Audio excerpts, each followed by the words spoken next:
개념이라는 것을 제가 가르치잖아요. 학생들이 왜 중학교 때부터 힘들어했는지 아세요?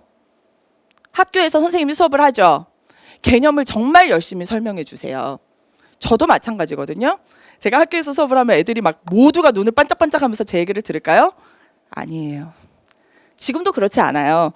왜냐하면 뭐 체육을 하는 애도 있고 예체능을 하는 애들도 있고 그 학생들은 저는 너가 원하는 걸 해라라고 얘기를 하고 뒤에 가서 앉으라고 얘기를 해요. 그리고 앞에서 이제 개념 공부를 하는데 개념 공부를 하는 방법을 전혀 모르고 제가 이제 학교에서 개념을 가르치잖아요. 사실 개념이 중학교 때부터 여러분한테 굉장히 지겨워요. 지겹기 때문에 수업 시간에 선생님들이 다 알려주거든요. 안 들어요. 오늘 이따가 뭐 먹지? 개념을 설명하시면 그때는 안 듣는 거예요. 그러다가 선생님이 막 이렇게 해서 뭐가 어떻게 됐고 공식 빡 써주죠. 눈에 팍 들어오죠. 저거야. 한 다음에 선생님이 뭐라 그러죠? 그걸 가르쳐 준 다음에 문제 풀어봐. 그럼 문제를 풀어요. 풀리거든요. 그쵸? 그런 다음에 시험을 보면 이상해. 배운 문제가 안 나오는 것 같아. 그죠? 학교에서 제가 학생들한테 똑같이 얘기해요. 똑같이 시험에 낼 거다. 끝나고 오죠. 어디가 똑같아요? 숫자만 바꿔도 정말 숫자만 딱 바꾸면 똑같다고 하죠. 그죠? 조금만 개념이 바뀌어 있어도 다르다고 해요. 그쵸? 개념 공부가 안 되어 있기 때문이에요. 개념이 굉장히 중요한데 개념이 어디에 있냐? 이제 이미 학교는 물 건너갔죠. 안 들었으니까. 그럼 스스로 공부를 해야 되잖아요. 개념 공부하면 학생들이 바로 떠올리는 책이 있습니다. 뭐죠? 와우. 네. 좀 고민하는 학생 있죠. 선생님 땡땡과 땡땡땡과 땡땡땡땡 책 중에 하나 골라주세요. 네. 그 책들이 다 개념서예요. 근데 그 개념서와 문제집의 차이점을 보면요. 개념서는 두껍죠. 그리고 문제집은 그래도 그나마 얇아요. 물론 두꺼운 문제집도 있어요. 두꺼운 이유가 있어요. 여러분이 두껍기 때문에 더 비쌌을 거예요. 그렇죠? 그런데 그 비싼 문제집을 사서 제가 학생들이 공부하는 걸 봐요. 제가 이렇게 보고 있거든요. 자습할 때도 봐요. 개념서를 공부하는데 폈어요. 어떻게 하게? 표정 별로 좋지 않아요. 뭔 수학책에 이렇게 글씨가 많은 거야? 막 이러면서 뭐야? 이러면서 탁 넘겨요. 갑자기 눈에서 레이저가 팍 나오죠. 박스가 하나 보이나 봐요. 여학생들 막 손이 급해지죠. 무슨 색으로 하지? 무슨 색으로 하지? 막 그러면서 별표를 탁 치죠. 머릿속으로 탁 들어갔어요. 어떤 학생은 형광펜으로 이렇게 그려요. 그런 다음에 됐어. 다음으로 넘어가죠. 예제가 나옵니다. 풀어요. 그쵸? 잘 풀려. 그죠? 숫자만 바꾸면 되니까. 그런 다음에 밑에 있는 유제를 풀죠. 잘 풀리네? 됐어. 넘어가죠. 계속해요. 뒤로 가면 연습 문제가 나오죠. 왜 웃어요? 느낌이 와요? 내 거가 아니었어요. 그렇죠? 그래서 옆에 있는 친구를 보죠. 공부 잘하는 친구를 꼭 보죠. 저 전교 1등 뭐 하나 보자. 문제집을 풀고 있어요. 그렇죠? 막 힘센 문제집도 풀고 있고 막 풀고 있어요. 저걸 사야 되겠다. 저거였어. 그죠? 그래서 그걸 또 사죠. 스텝 1 잘 풀려요. 2 갔어요. 역시 친구가 푸는 거를 풀었어야 됐어. 이러면 2 가죠. 뭐지? 뭐야? 왜 안 풀리는 거야? 이게 가장 큰 문제라는 거예요, 여러분. 그러면서 계속 악순환이 반복돼 왔던 거죠. 그렇죠? 개념서가 왜 두꺼워요? 앞에 있는 설명 때문에 두껍죠. 여러분 그러면 그거 반을 버리는 거예요. 그냥 문제집 풀면 돼요. 문제만 풀 거면. 개념서를 정확하게 보는 학생들은요. 어떻게 보냐면 그 앞에 있는 설명에 집중을 합니다. 설명에. 예를 들어 여기 지금 다양한 지금 학생들이 와 있는데요. 제가 정말 고민을 많이 했어요. 무슨 예를 들어줄까? 제가 가장 많이 드는 예는 원이에요.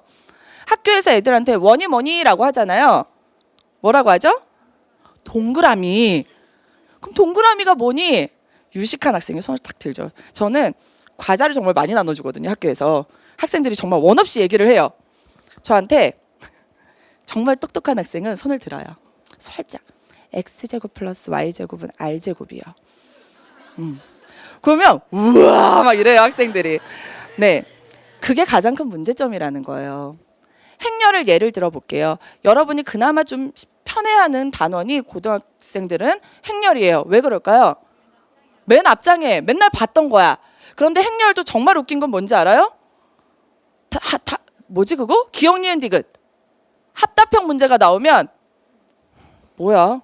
그러니까 역행렬부터 그냥 띠리리 이렇게 되는 거예요. 그렇죠? 자, 여러분 행렬을 보면은요. 행렬의 개념서를 보면 또 학교에서 수업을 들어보면요. 행렬이 어떻게 정의되어 있고 행렬을 설명하는 앞에는 항상 뭐라고 되어 있냐면 실수와 비슷하게 또는 뒤에 가면 행렬의 곱셈에 가면 실수와 다른이라는 말이 항상 붙어 있어요. 그런 거 기억나요? 자, 역행렬을 가볼게요. 여러분 별로 좋아하지 않아요. 자, 역행렬을 가면 뭐가 있는지 아세요? 역행렬이 왜 만들어졌는지가 설명이 되어 있습니다. 본 적 있어요? 개념 공부를 제대로 안 되어 있는 거죠. 개념 공부가. 곱셈이 왜 실수와 다른지 그 곱셈을 정의하게 된 이유가 설명이 되어 있어요. 그거를 수업 시간에도 설명을 하고요. 개념서에서도 설명이 되어 있어요. 근데 여러분은 그거를 보지 않았다는 거예요. 그래서 응용 문제가 나오면 뭐야? 난 개념을 분명히 공부했는데 라는 얘기가 나오는 거죠. 여러분이 2차 정사각 행렬 2개 곱하는 거 정말 잘하죠? 그것도 아니에요? 그건 할 수 있어요. 그렇죠? 문제는 뭐냐면 그 2차 정사각 행렬을 곱할 때 왜 곱셈을 그렇게 정의했는지 왜 어떠한 필요에 의해서 그거를 만들어냈는지 그리고 역행렬이 왜 그렇게 만들어졌는지가 굉장히 중요해요. 그거를 알고 있어야지만 여러분이 해결을 해 나갈 수가 있다는 거예요. 그래서 개념에는 항상 무슨 얘기가 붙어 있습니까? 이해라는 말이 붙어 있는 거예요. 그런데 수학이라는 과목이 굉장히 독특해요. 수학이요. 갑자기 어느 날 뭐 하늘에 있는 신이 갑자기 행렬 이렇게 정의해. 그러니까 너는 지금부터 이렇게 푸는 거야. 이랬을까요? 아니잖아요. 수학이라는 과목만큼 사실은 실용적인 과목이 없죠. 우리의 필요에 의해서 만들어낸 거예요. 그렇죠? 어느 날 각이 궁금한 거야. 각이 궁금해요. 그래서 사람들이 이거를 360도 등분을 해서 하나를 1도라고 뭐 했을까요? 정의, 약속한 겁니다. 수학은 모두 약속이에요. 약속인데 여러분은 그게 굉장히 힘들고 생소하게 느껴지기 때문에 그걸 생각 안 하고 그냥 막 넘어가는 거예요. 역행렬을 개념서를 가잖아요. 뭐라고 되어 있냐면 역행렬은 뭐뭐라 하고 그 다음에 기호로는 뭐뭐뭐뭐라 한다 라고 되어 있어요. 그런데 여러분은 뭐만 봐요? 기호만 보는 게 문제인 거예요. 뭐뭐뭐뭐라 하고 그런데 그렇게 말하기가 굉장히 불편하죠. 만약에 세종대왕이 역행렬을 만들었잖아요. 그럼 거기에 행렬 안에 A, B, C, D가 들어있을까요? 기억, 니은, 디귿, 리을이 들어있을 수도 있어요. 모든 세계에서 기억, 니은, 디귿, 리을로 공부를 하고 있을 거라고요. 그 약속을 왜 했는지를 여러분이 잘 알아야 돼요. 그래서 왜 했는지 힘들어 하잖아요. 다 설명이 되어 있어요. 근데 여러분 그걸 보지를 않는 거죠. 그거를 정확하게 봐야지만 왜 그렇게 되고 그렇기 때문에 왜 어떤 식으로 만들어졌고 그것에 대한 응용 문제들이 나오는 거예요. 근데 여러분은 그냥 공식이랑 다르네? 아휴, 난 안 맞아. 이렇게 되는 거예요. 근데 사실은 그 부분을 읽는다는 게 굉장히 힘들어요. 왜냐면 사회나 국어는 여러분이 당연하게 느껴요. 아, 이거를 읽어야 되겠구나. 이거를 이해를 해야 되겠구나라고 느끼지만 수학은 왠지 귀찮아. 그렇죠? 그나마 국어 사회는 당연하다고 생각하는데 수학은 그렇지 않아요. 그리고 중학교 때 사실은 갑자기 난이도가 팍 올라가요. 그렇기 때문에 많이 지쳐 있어요. 많이 지쳐 있기 때문에 더 이상 공부가 하기 싫어지는 그런 상황이 왔던 거예요. 그런데 정말 공부를 잘하는 학생들을 보면은요. 그 부분을 자기도 모르게 정확하게 공부를 하고 있었던 거예요. 그래서 그게 연습이 됐기 때문에 공부하는 속도가 훨씬 빨라지는 거죠. 여러분도 지금부터라도 그 부분에 집중을 해서 공부를 하시는 게 가장 중요합니다. 그런데 고3 학생들 당황스럽죠? 내가 지금부터 그걸 다 읽고 어떻게 이해를 해야 될까? 그래서 이제 인강이라는 것을 보기 시작하는 거죠. 자, 인강을 볼 때도 마찬가지예요. 인강을 보는 여러분의 모습 마찬가지입니다. 모든 대부분의 개념 강의 선생님들은요, 개념을 앞에서 설명을 해줘요, 열심히. 그런데 학생들의 표정이 인강을 보고 있을 때 이렇게 하고 있잖아요. 그거는 개념 강의하고 있을 때예요. 갑자기 이렇게 하잖아요. 문제풀이 강의하고 있을 때예요. 그쵸? 달라져야 돼요, 여러분. 개념 강의를 제대로 보셔야 됩니다. 그래야 내 것이 돼요. 문제풀이 아무리 여러분이 그거 따라해봤자 자신의 것이 될 수 없어요. 그래서 이해하려고 노력하고 왜 그렇게 되는지, 그리고 왜 그렇게 약속을 했는지. 여러분, 수학은 뭐라고요? 약속이에요. 그냥 팍 준 게 아니에요. 약속입니다. 그래서 왜 이게 이렇게 약속이 됐고, 지수로그 마찬가지죠. 로그가 왜 나왔어요? 여러분 힘들게 하려고, 그쵸? 막 지표와 가수를 알게 해서 여러분을 막 힘들게 하려고. 아니라고요. 그쵸? 미적분, 제가 아까 여러분한테 힘들어하는 거 써보라 했더니 미적분 얘기가 많아요. 미적분이 왜 만들어졌을까요? 전쟁 때 쓰려고. 오, 그런 것도 아주 좋아요. 그러니까 이런 식으로 왜 이런 생각을 해줘야지만, 아, 이게 정말 이렇게 필요하고, 그래서 이렇게 약속했고, 그래서 이렇게 되는구나 라는 것을 느낄 수 있고, 그게 바로 개념 강의에서도, 그리고 개념서에서도 다 설명이 되어 있고, 가장 중요한 건 어디에 있었게요? 교과서에 있었습니다. 교과서와 개념서의 다른 점은 단 하나예요. 똑같은데 개념서는 뒤에 연습 문제가 붙어 있느냐 붙어 있지 않느냐, 그리고 문제가 좀 더 양이 많으냐 적으냐예요. 그래서 정말 공부 잘하는 학생들 공부 어떻게 했냐고 물어보면 뭐라 그래요? 교과서로만 공부했대요. 진짜 당황스럽죠? 정말 교과서로만 공부했어요. 근데 교과서를 보는 시각이 여러분과 여러분도 공부를 잘해요, 그죠? 다르다는 거예요. 그래서 그것을 여러분이 정확하게 아셔야 되고, 그리고 이제 이해가 됐어. 개념이 이해가 됐죠? 그러면 이제 문제풀이를 해야 됩니다. 이제 그게 바로 뭐냐면 유형이에요. 그렇죠?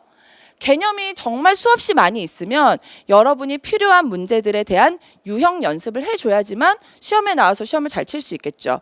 자, 유형별로 연습을 하는 것은요, 응용이에요. 응용. 그렇죠? 자, 공부를 할 때 이렇게 합시다. 그냥 풀지 마세요. 물론 풀어야죠. 풀었을 때 그냥 이 문제를 맞고 틀리는 게 중요하지 않아요. 절대로 그게 중요한 것이 아니고요. 이 문제에 사용된 개념이 어떠한 방법으로 문제에 출제되었는지를 알아야지 그 문제 그대로 나와요? 아니잖아요. 그래야지만 응용이 되는 거예요. 아셨죠? 여러분이 문제를 풀 때 맞추잖아요. 기분 좋게 그냥 넘어가죠. 틀리면 이렇게 된단 말이에요. 자, 맞춤 문제도 내가 정확하게 개념을 알고 푼 문제는 넘어가셔도 좋아요. 근데 틀린 문제가 생겼어. 여기서 가장 많이 나오는 질문이 바로 이겁니다. 수학 틀렸어. 어떻게 해야 될까요? 정말 고민되죠. 답지 보지 말라는 사람도 있고 보라는 사람도 있고 나보고 어쩌라는 거야. 그리고 계속 생각하자니 1시간도 넘게 생각해봤는데 안 돼. 그럼 오늘도 한 문제 풀고 끝났네? 역시 난 수학이 안 맞아. 내일은 안 할 거야. 이렇게 되잖아요. 그러면서 일주일 동안 계속 안 해요. 그렇죠? 자, 선생님이 딱 정해줄게요. 정말 모르겠어. 모를 때는요, 그 문제에 그나마 이 문제가 관련성 있다고 생각하는 개념을 거기에다가 한번 적어보세요. 무슨 말인지 알겠죠? 어떤 문제가 나왔어요. 모르겠어. 근데 그 문제에 그래도 이게 왠지 이게 쓰일 것 같아 라는 생각이 들잖아요. 그걸 적어보세요. 그리고 곰곰이 생각을 해요. 그리고 오늘 내가 수학 공부를 이만큼 하기로 했어. 그랬는데 뭐 5분 정도 투자했는데 이해가 잘 안 되고 정말 못 풀겠어. 다음 문제로 넘어가세요. 계속 넘어가면 안 돼요. 몇 개는 풀어야 돼요. 넘어갔어요. 다 끝났죠. 그런 다음에 한 번 더 생각해 보는 거예요. 좀 짧게. 그러면 불현듯 풀리는 문제가 생길 수도 있어요. 그런데 그래도 풀리지 않는 문제가 있죠. 그러면 해설지를 볼 수밖에 없어요. 여기서 가장 중요한 건 해설지를 보는 방법입니다. 해설지를 펴요.